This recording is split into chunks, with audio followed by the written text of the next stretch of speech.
இந்த பிரச்சனை வந்து இந்த மாணவிக்கு நடந்த பிரச்சனையோட நிற்கக்கூடாது. இதுக்கு முன்னாடி நடந்திருக்கு, இதுக்கப்புறம் நடக்கக்கூடாதுன்னு யாராவது கேரண்டி தர முடியுமா? இந்த பிரச்சனை இன்னைக்கு நடந்த ஒரு பெண் குழந்தைக்கு இப்போ நடந்த பிரச்சனையோட நிற்கக்கூடாது. 25 லட்ச ரூபா அவள் கொடுத்தாச்சு அந்த குழந்தைக்கு. அவள் வந்து வாழ்க்கையில் எந்த அளவுக்கு பாதிக்கப்பட்டிருக்கா அது யாராரையும் சாகிற வரைக்கும் அவளால் மறக்க முடியுமா? அவள் குடும்பத்துக்கு நடந்த பிரச்சனை அவங்களால மறக்க முடியுமா? பெற்றோர்களுடைய அந்த துன்பு இது வரைக்கும் அந்த குழந்தை இருக்கிற வரைக்கும், அவங்க உயிரோடு இருக்கிற வரைக்கும் அந்த துன்பம் இருக்க தானே செய்யும். ஒவ்வொரு முறையும் அந்த குழந்தை ஒரு நிமிஷம் எங்கிருந்து வெளியிலேருந்து உள்ளே வரும்போது அந்த பயம் இருந்துட்டு தான் இருக்கும். ஒரு இருட்டு பார்த்த பயம் இருக்கும், ஒரு ஆம்பளை தனி ரோட்டில் பார்த்தா பயம் இருக்கும், ஒரு ரூமில் ஒரு பையனோட இருந்தால் பயமாக இருக்கும்.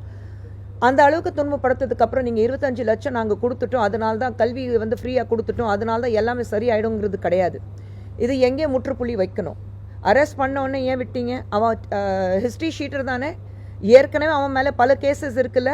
ஏற்கனவே ஒருத்தனை வந்து கிட்னாப் பண்ணிட்டு அங்கேருந்து 25 லட்ச ரூபா கேட்டு அது 12 லட்ச ரூபா கொடுத்ததுக்கப்புறம் மறுபடியும் விடாமல் போலீஸால் வந்து 2018 ஏதோ வந்து ஒரு 30 வருஷத்துக்கு முன்னாடி நடந்த சம்பவம் கிடையாது. இப்போ தான் ஒரு 6 வருஷம் கூட ஆகலை, 6 வருஷத்துக்கு முன்னாடி நடந்த சம்பவம். ஸோ ஹிஸ்ட்ரி ஷீட்டர் எந்த வகையில் ஃப்ரீயாக விட்டுருக்கீங்க? இது complete fall of law and order தான் நாங்கள் சொல்கிறோம். இதுதான் முதலமைச்சர்கிட்ட கேள்வி கேட்டுட்ருக்கோம். இன்னைக்கு நடந்த பிரச்சனையில் நேற்று வந்து இந்த பிரச்சனை நடக்கலை, நாளைக்கு நடக்காது அப்படிங்கிறது கிடையாது. ஒவ்வொரு முறையும் ஒரு பிரச்சனை தமிழகத்தில் ஒரு பெண்களுக்கு வந்து இந்த மாதிரி பாலியல் தொல்லை நடக்கும்போது நீங்கள் பணம் கொடுத்துறீங்க, நீங்கள் வந்து ஓகே இது வந்து இந்த கட்சியில் சார்ந்தவன் அந்த கட்சியில் சார்ந்தவன் அதுதான் பெருசுப்படுத்திட்டு இருக்கீங்க. ஒரு விஷயம் மட்டும் நம்ம தெளிவாக புரிஞ்சுக்கணும். ஒரு பெண் பாலியல் தொல்லை நடக்கும்போது எந்த கட்சி ரீதியாக பேசக்கூடாது. இன்னைக்கு நாங்கள் வந்து பாஜக ஆஃபீஸில் இருக்கோம், ஆனால் நாங்கள் வந்து பாஜக சார்பாக நாங்கள் பேசல. ஒரு பெண்ணுங்கிறது முறையில் நாங்கள் எல்லாரும் இங்கே கலந்து பேசிகிட்டு இருக்கோம். எங்களுக்கு பின்னாடி பாஜக இருக்குது, அது வேறு விஷயம். ஆனால் தயவு செஞ்சு அது பொலிட்டிக்கல் ஆக்காதீங்க. ஒவ்வொரு முறையும் நீங்கள் வந்து எந்த ஒரு சோஷியல் பிளாட்ஃபார்ம் இருந்தாலும் முதல்ல நீங்கள் ஆடுற மாநிலத்தில் இது நடக்கலையா, உங்கள் மாநிலத்தில் இது நடக்கலையா?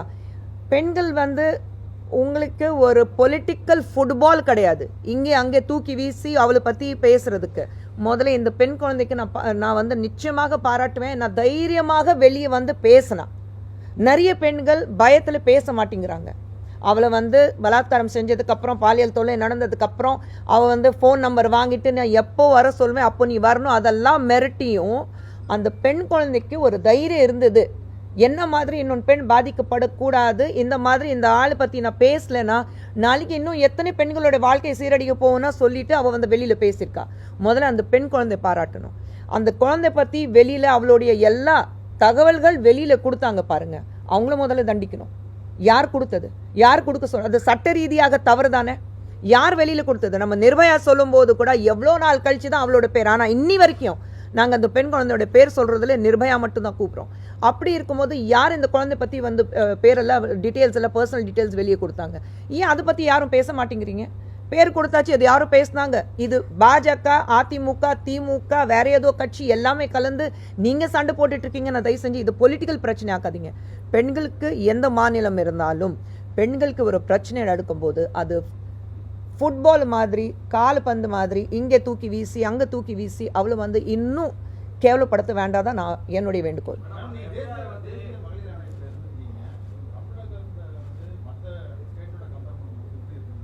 நான் இப்போ NCW மெம்பர் இல்லை, அதனால தான் அதை பற்றி என்னால் பேசக்கூடாது. இருந்திருக்கேன் அதனால தான், ஆனால் இப்போ இல்லை. ஸோ அதை பற்றி நான் இப்போ பேசவும் கூடாது.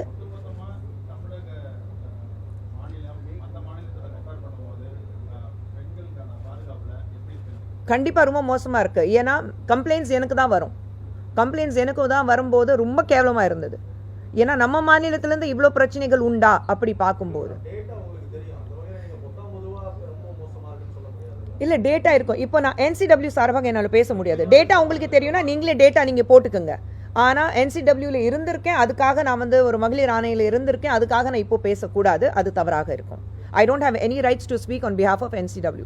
அந்த டேட்டா கூட என்னால் வெளியில் போக முடியாது. நீங்கள் உங்களுக்கு டேட்டா இருக்குன்னா தாராளமாக நீங்கள் அது பப்ளிஷ் பண்ணிக்கோங்க. We cannot compare. Why are we comparing is what my question is. நம்ம வந்து இந்த மாநிலத்தில் கம்மியாக இருக்குது, நம்ம மாநிலத்தில் அதிகமாக இருக்குது, அந்த கட்சி வந்து காங்கிரஸ் ஆட்சியில் அதிகமாக இருக்குது, இங்கே பிஜேபியில் வந்து கம்மியாக இருக்குது, இல்லை இந்த இடத்துல பிஜேபி வந்து ஆளுங்கட்சி இருக்குது, அதனால தான் அங்கே அதிகமாக இருக்குது. அப்படி பண்ணவே கூடாதுன்னு நான் சொல்கிறேன். Don't do it. ஒரு பெண்களுக்கு நம்ம நாட்டில் ஒரு பெண்ணுக்கு ஒரு பிரச்சனை நடக்கும்போது எந்த மாநிலத்தில் அதிகமாக இருக்குன்னா வேண்டாம். ஏன்னா அது உடனே நீங்கள் வந்து கட்சி ரீதியாக அது வந்து சாணி பூசுறீங்க. அது பண்ணாதீங்க. ஐ எம் சேயிங் ஒட்டுமொத்தமாக நம்ம நாட்டில் பெண்களுக்கு பாதுகாப்பு இருக்கா, அதுதான் நம்ம பார்க்கணும். இன்னொன்று, நம்ம மாநிலம் தமிழம் சொல்லும்போது, ஒரு தமிழகத்தில் நம்ம ஒரு தமிழக மாநிலம் சொல்லும்போது ஒரு பெருமையோட சொல்கிறோம், ஒரு கண்ணகியோட நம்ம இடம் சொல்கிறோம். நம்ம அப்படியெல்லாம் சொல்லும்போது ஏன் பெண்களுக்கு இவ்வளோ பிரச்சனைகள் இருக்குது? அதுதான் நம்ம இடத்துல ஒரு பிரச்சனை நடக்கும்போது, என் வீட்டில் ஒரு பிரச்சனை நடக்கும்போது அதை விட்டுட்டு பக்கத்து வீட்டில் பிரச்சனை இருக்கா நான் எப்படி பார்க்க முடியும்? என் வீட்டில் இருக்கிற பிரச்சனையை என்னால் தீர்க்க வைக்க முடியுமா, முடியாதா? என் வீட்டில் நடந்த ஒரு பிரச்சனைக்காக என்னால் குரல் கொடுக்க முடியுமா, முடியாதா? என் வீட்டில் ஒரு பிரச்சனை நடக்குது. இப்போ இன்னைக்கு திமுக பார்த்தீங்கன்னா என் வீட்டில் ஒரு பிரச்சனை நடக்குது, ஆனால் அதுக்கு வந்து நான் கண்ணு மூடிட்டு ஒன்றுமே இல்லை, எல்லாமே சரியாக இருக்குது, மேலேருந்து மழைப்பு பூசி பக்கத்து வீட்டில் என்ன பிரச்சனை இருக்குது முதல்ல அதை பற்றி பேசு. கண்ணாடி வீட்டில் உட்காந்துட்டு இன்னொன்று வீட்டில் கல் வீசக்கூடாது தான் நான் சொல்லுவேன்.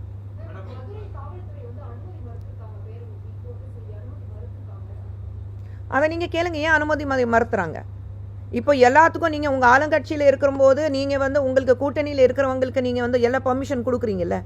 அப்போ மற்றவங்க வந்து ஒரு போராடணும்னு சொல்லும்போது, ஒரு பேரணி நடத்தணும்னு நான் சொல்லும்போது ஏன் நீங்கள் பர்மிஷன் கொடுக்க மாட்டேங்கிறீங்க? இன்னைக்கு ஏன் சௌமியாவை நீங்கள் அரெஸ்ட் பண்ணியிருக்கீங்க? ஏன்னா உங்களுக்கு சாதகமாக இல்லை. இன்னொன்று வந்து தவறு நடந்திருக்கு. தவறு நடக்கும்போது உங்களால் அதை தட்டி கேட்கறதுக்கு உங்களுக்கு தைரியம் கிடையாது. ஆனால் மற்ற பெண்களுக்கு தைரியம் இருக்கும்போது அதுவும் நீங்கள் தடுக்கிறீங்க. நான் இதே கேட்பேன், இவங்க சொன்ன மாதிரி கனிமொழி எங்கே? ஒவ்வொரு விஷயத்தில் கனிமொழி வந்து முன்னாடி வந்து பேசுகிறாங்கல்ல, எங்கே இருக்காங்க? ஏன் யாருமே வந்து அவங்களுக்கு மகளிர் அணி இங்கே இருக்குல்ல, திமுகவோட மகளிர் அணி ஒன்று இருக்குல்ல, எங்கே இருக்காங்க? நாங்கள் மகளிர் அணி சார்பாக இங்கே உட்காந்து ப்ரெஸ் மீட் கொடுக்குறோம், பேசுகிறோம். நாளைக்கு எங்களை கைது பண்ணாலும் பரவாயில்ல, நாங்கள் வந்து பேரணிக்கு போவோம். சௌமியாவை வந்து என்னை அரெஸ்ட் பண்ணாலும் பரவாயில்ல, நான் பேரணிக்கு போவேன், போராட்டத்துக்கு போவேன். அரெஸ்ட் ஆனாங்க. நான் சொல்கிறேன், ஏன் கொஞ்ச நாளுக்கு முன்னாடி நம்ம மறுபடியும் இந்த மாதிரி பேரணி நடத்தும் போது, போராட்டம் நடக்கும்போது தமிழிசை சௌந்தரராஜன் அரெஸ்ட் பண்ணாங்க 2 முறை. நாங்கள் அதுக்கு பயப்படலை. ஆனால் உங்கள் சார்பாக எந்த பெண் தெருவுக்கு வந்தா? உங்கள் சார்பாக யார் குரல் கொடுத்தா? யாராவது திமுகலேருந்து இது வரைக்கும் ஒரு பெண் மந்திரி இருக்கட்டும், இல்லை ஒரு எம்பி இருக்கட்டும், ஒரு எம்எல்ஏ இருக்கட்டும், யாராவது குரல் கொடுத்தாங்களா? ஏன் எல்லாரும் மௌனமாக இருக்கீங்க நான் கேட்குறேன்.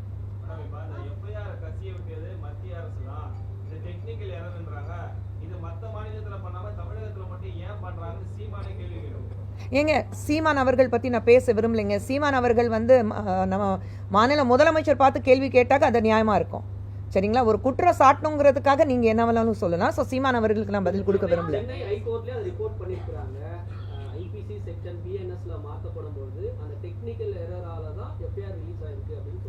அதை எப்படிங்க டெக்னிக்கல் எரர்ல ரிலீஸ் ஆகும்? ஹைகோர்ட்ல ரிப்போர்ட் பண்ணியிருக்காங்க. ஹைகோர்ட்டோடைய ஆர்டர் அதுதானா? High court approved of that. Has High Court accepted that there's a technical error? நம்ம அது ஒன்று பார்க்கணும்ல. நீங்கள் யார் வேணாலும் நீங்கள் வந்து மனு தாக்கல் பண்ணலாம், சொல்லலாம் இது வந்து technical error. But I am saying அதுக்கு தானே உங்களுக்கு தனிப்பட்ட முறையில் உங்களுக்கு சட்டம் இருக்கு, நீங்கள் அதுதானே பார்க்கணும்.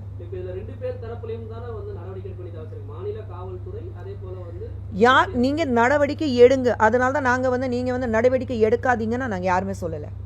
நீங்கள் ஒரு பெண்ணுக்கு பாதுகாப்பாக இருக்கணும், ஒரு பெண்ணுக்கு நியாயம் கிடைக்கணும்னா என்ன ஒரு நடவடிக்கை எடுக்கணும், அதை தாராளமாக எடுங்க. நான் சொல்கிறது ஒன்று, ஒரு எங்கேயாவது நம்ம வீட்டில் ஒரு டேப்பில் வந்து எங்கேயாவது ஒரு லீக்கேஜ் இருந்தால் அதுதான் முதல்ல சீல் பண்ணுவோம். மொத்தமாக மேலேருந்து ஃபுல்லாக விழும்போது அப்புறம் பார்த்துக்கலாங்கிறது கிடையாது. ஸோ எங்கே லீக்கேஜ் இருக்கும் முதல்ல அதை சீல் பண்ணுங்களேன். ஏன் ஒவ்வொரு முறையும் ஒரு பெண் தான் பலியாக்கணுமா இந்த மாதிரி விஷயத்துக்கு?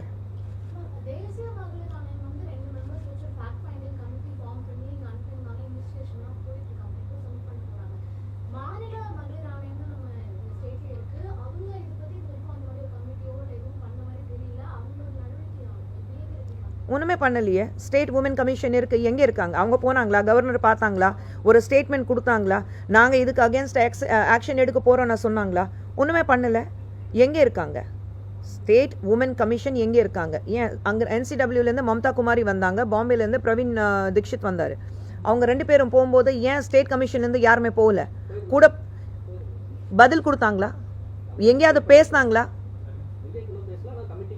கமிட்டி பேசினாங்களான்னு சொல்கிறேன்.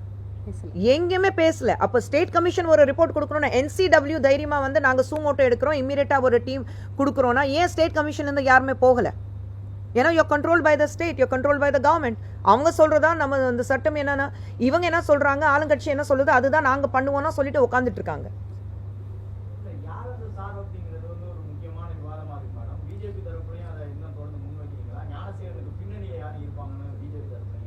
ஆமாங்க, அதுதானே கேள்வி கேட்டுட்டு இருக்கோம். யார் அந்த சார்? சார் சொல்லி தான் விட்டோம். யார் அந்த சார்?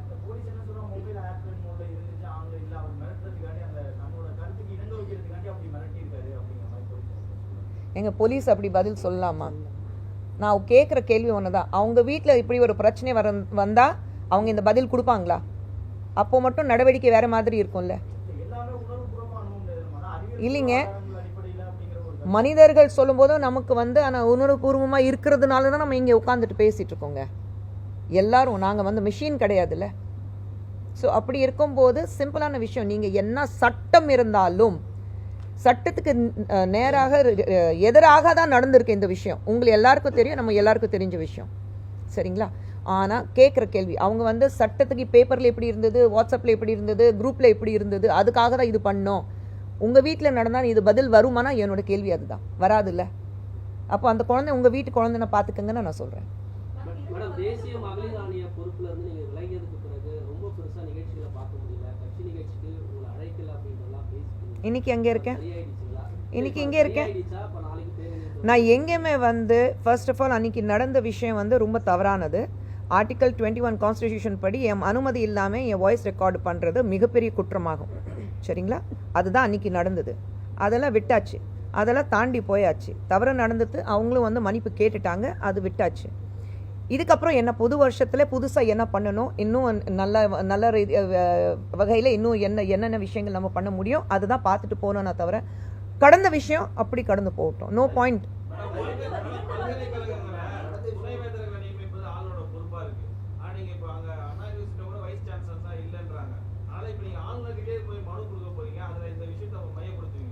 அவங்க தான் பதில் சொல்லுவாங்க.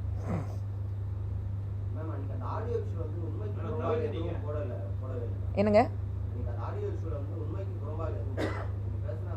ஆமாம், அந்த ஆடியோலையும் நான் என்ன பேசியிருக்கேன் தம்பி? ஆமாங்க, பேசுனது நான் இல்லை சொல்லவே இல்லையே. பேசுனது என் குரல் தானே, நான் இல்லை சொல்லவே இல்லையே. அதுக்கு நான் மறுப்பு தெரிய வச்சேனா? இல்லையே. ஆனால் நான் போடுறதுக்கு வாய்ஸ் ரெக்கார்ட் பண்ணுறதுக்கு அனுமதி கொடுக்கலையே. பிரீச் ஆஃப் ட்ரஸ்ட் அது ஒன்று இருக்குது.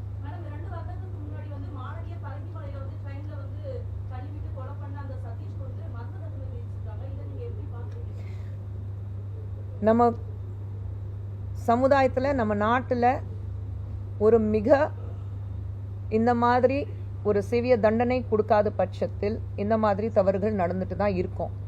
இங்கே குற்றம் செய்கிறவங்க நம்ம நாட்டோட எல்லை தாண்டி போன உடனே குற்றம் பண்ணுறதுக்கு எங்கேயாவது எச்ச துப்புறதுக்கு யோசிக்கிறாங்கல்ல. அப்போ நம்ம நாட்டில் மட்டும் ஏன் அந்த பயம் கிடையாது? ரோடில் ஒரு ட்ராக்ல போயிட்டு இருக்கும்போது ரோடு ட்ராக் மாறி நீங்கள் வேற லேனில் போகிறதுக்கு பயப்படுவாங்கல்ல. ஒரு சிக்னலில் நிற்கும் போது ரெட் இருந்தால் எல்லோ விழுந்தாலும் உட்காந்து நின்றுடுவாங்கல்ல. அது தாண்டி போகக்கூடாது. ஜெப்ரா கிராசிங் அந்த கோடு இருக்கும், அதை தாண்டியும் போக மாட்டாங்க. நம்ம நாட்டில் மட்டும் ஏன் நீங்கள் வந்து அந்த சட்டத்தை மதிக்க மாட்டேங்கிறீங்க நான் கேட்குறேன். இவ்வளோ பார்க்கக்கூடியவங்க இதே ஆண்கள் வந்து வெளிய நாட்டில் போய் ஒரு பெண் தொடுறதுக்கு ஒரு வகை இல்லை, 1000 தடவை யோசிப்பாங்க. அப்போ நம்ம நாட்டில் இருக்கிற பெண்கள் அவ்வளோ இலவமாக போச்சு. யார் வேணாலும், யார் வீட்டு பெண் இருந்தாலும் நான் தொடுவேன், நான் என்ன வேணாலும் பண்ணுவேன்.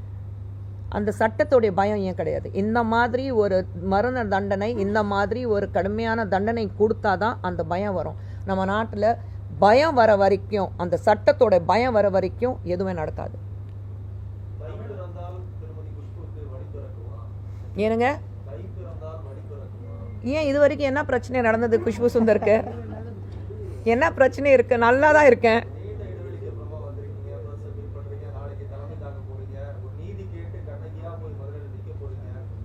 நான் என்னைக்குமே கண்ணகி தானே. புது சூழ்நிலையம் சென்னைக்கு வந்து ஒரு 38 வருஷம் ஆச்சு. 38 வருஷமாக கண்ணகியாக தான் வாழ்ந்துட்டு இருக்கேன். மனசில் பட்டது பேசுவேன், மனசில் பட்டது செய்வேன். அது ஒன்றும் எந்த மாற்றமும் கிடையாது. குஷ்பு சுந்தர் எப்படி இருந்தாலோ இன்னி வரைக்கும் அப்படி தான் இருக்கா.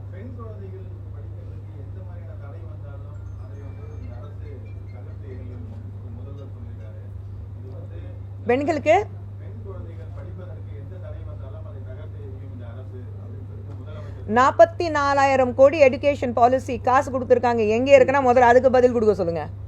44,000 கோடி, ஒரு கோடி 2 கோடி கிடையாதுங்க, 44,000 கோடி. இதுதான் அண்ணாமலை அவர்களும் கேட்டிருக்காரு.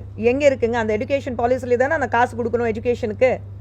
நாங்கள் வந்து 10,000 கவர்மெண்ட் ஸ்கூலில் வந்து புது பில்டிங்ஸ் கட்ட போகிறோன்னு சொன்னாங்க. எங்கே இருக்குது? ஒரு செங்கல் கூட எடுத்து வைக்கல. கேட்டோடனே உடனே நம்ம டெபுட்டி சிஎம் நீங்கள் மதுரையில் வந்து எய்ம்ஸ் திறக்கிறீங்கன்னு துவக்க போகிறீங்கன்னு சொன்னீங்க, அதுக்கு செங்கல் வச்சிங்களான்னு கேட்பாரு. அதுவும் தெரியும் எனக்கு. அதுக்கு இதுக்கு சம்மந்தமே இல்லை. அது சென்ட்ரல் கவர்மெண்ட். நீங்கள் இங்கே வந்து இந்த மாதிரி வாக்குறுதி கொடுத்தீங்க எலெக்ஷன் டைமில். இது 4 வருஷத்தில் 44,000 கோடி. அப்போ கணக்கு பண்ணிங்கன்னா ஒரு வருஷத்துக்கு எத்தனை ஆச்சு உங்களுக்கு? 4,200 கோடி. எங்கே இருக்குது? அதுக்கு பதில் கொடுக்க சொல்லுங்கள் முதலமைச்சர் அவர்கள். இப்போ வரவேற்கிற தேர்தல்கள் அதை எதிரொலிக்கும் நினைக்கிறேன். என்னங்க? இந்த மாதிரியான வாக்குறுதிகள் நிறைவேற்றாதது, இல்லை பெண்களுக்கு எதிரான இந்த மாதிரி இல்லை, வாக்குறுதி பொறுத்த வரைக்கும் எல்லாருக்கும் தெரியும். திமுக பொறுத்த வரைக்கும் அவங்க ஆட்சிக்கு வர்றதுக்கு முன்னாடி என்னென்ன வாக்குறுதி கொடுத்தாங்க, இது வரைக்கும் ஒரு வாக்குறுதி கூட நிறைவேற்றலை. சரிங்களா? ஸோ பேசிட்டே போயிட்டே இருக்காங்க. பேசிட்டே இருங்க. நீங்கள் வந்து ஒவ்வொரு முறையும் நீங்கள் வந்து நாங்கள் இது பண்ணுவோம் அது பண்ணுவோன்னா ஒரு பொய்யான வாக்குறுதி மக்களுக்கு கொடுத்துட்டு மக்கள் ஏமாற்றிட்டு மக்களுக்கு காசு கொடுத்துட்டு நீங்கள் எலெக்ஷன் ஜெயிச்சுட்டு தான் இருக்கீங்க. எல்லாத்துக்கும் ஒரு காலம் வருது இல்லை? ஏதோ ஒரு பிரச்சனை வரும்போது பேசணும், அப்புறம் கண்டுக்காம போயிடும். ஹேமா கமிட்டி ரிப்போர்ட் கூட அப்படின்னா தமிழ்நாட்டிலையும் அந்த மாதிரி பிரச்சனை இருக்குன்னு நிறைய நடிகர்கள் சொல்ல ஆரம்பிச்சாங்க. அதுக்கப்புறம் அது காணும். எல்லாமே ப்ரெஸ்ஸில் சொல்லணும்னு அவசியம் இல்லை. ஏன்? அது வந்து நடிகர் சங்கத்தில் நடந்துட்டு தான் இருக்குது. நாங்கள் கேசஸ் வாங்கிட்டு தான் இருக்கோம். நாங்கள் சால்வ் பண்ணிட்டு தான் இருக்கோம். உங்களுக்கு எல்லாருக்கும் என்ன இருக்குது தெரியுங்களா? அந்த சோஷியல் மீடியா பிளாட்ஃபார்ம்னால அந்த கேமராஸ் இருக்கிறதுனாலே உங்களுக்கு ஒரு பிரேக்கிங் நியூஸ் வேணும். அது வந்து ஒவ்வொரு முறையும் கொடுக்க முடியாது. பீஸ்ஃபுல்லான நியூஸாக இது? ஆளாளுக்கு யூடியூபர்ஸ் வந்து உட்காந்துட்டு யாரை பற்றி ஏதோ புருஷன் பொண்டாட்டிக்கு நடுவில் படுத்துட்டு புருஷன் பொண்டாட்டிக்குள்ள பிரச்சனை என்ன இருக்குது அது பார்த்துட்டு பேசக்கூடிய நிலைமை இன்னைக்கு தமிழகத்தில் இருக்குது. ஹைதராபாத்தில் யாராவது, தெலுங்கானாவில் யாராவது வந்து யூடியூபர்ஸ் உட்காந்துட்டு பேச முடியுமா? அந்த தைரியம் வருதா இப்போ யாருக்கும்? கேரளாவில் பேச முடியுமா? கர்நாடகாவில் பேசுகிறாங்களா? தமிழகத்தில் மட்டும் ஏன் அந்த சட்டம் கிடையாது அவங்கள வந்து தடுக்கிறதுக்கு? யார் பண்ணுறாங்க? கவர்மெண்ட் ஏதாவது ஆக்ஷன் எடுக்கிறாங்களா? இல்லை.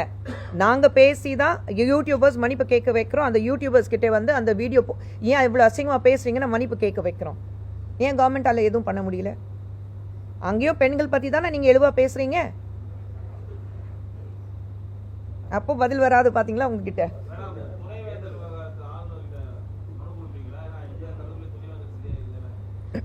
அது நம்ம மேலிடத்தில் கேட்டுட்டு நம்ம மனுவில் அதில் இல்லை அந்த மனு கொடுக்கும்போது அதில் சேர்த்துக்கிறத பற்றி நாங்கள் மாநிலத்தில் தலைமையில் கேட்டுட்டு நாங்கள் அதை முடிவு சொல்கிறோம்.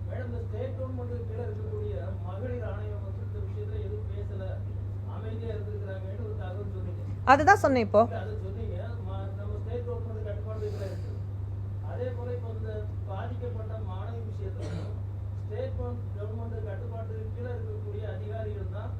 விசாரணை அமைப்புல இருக்கிறாங்க. இதுல உண்மை வரும் நீங்க நம்புறீங்களா?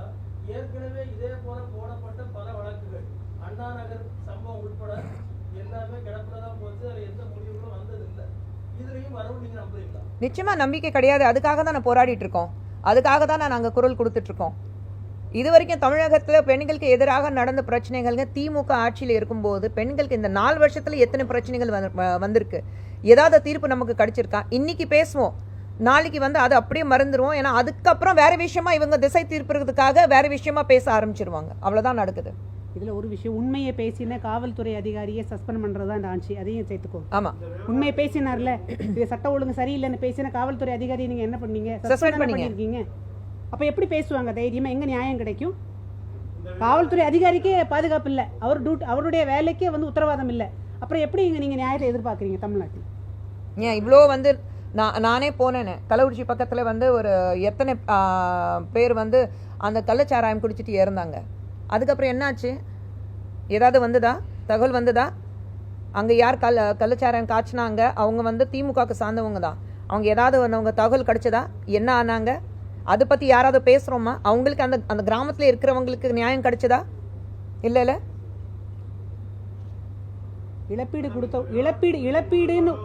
இழப்பீடுன்னு ஒன்று கொடுத்த உடனே அந்த பிரச்சனைக்கு முற்றுப்புள்ளி வைக்கலாம்னு நினைக்கிறாங்க. அவ்வளோதான், முடிஞ்சு போச்சு. Okay, done. கண்டிப்பாக கண்டிப்பாக. நன்றி, ரொம்ப எல்லாரும் நன்றி. வாங்க, எல்லாரும் அழைக்க.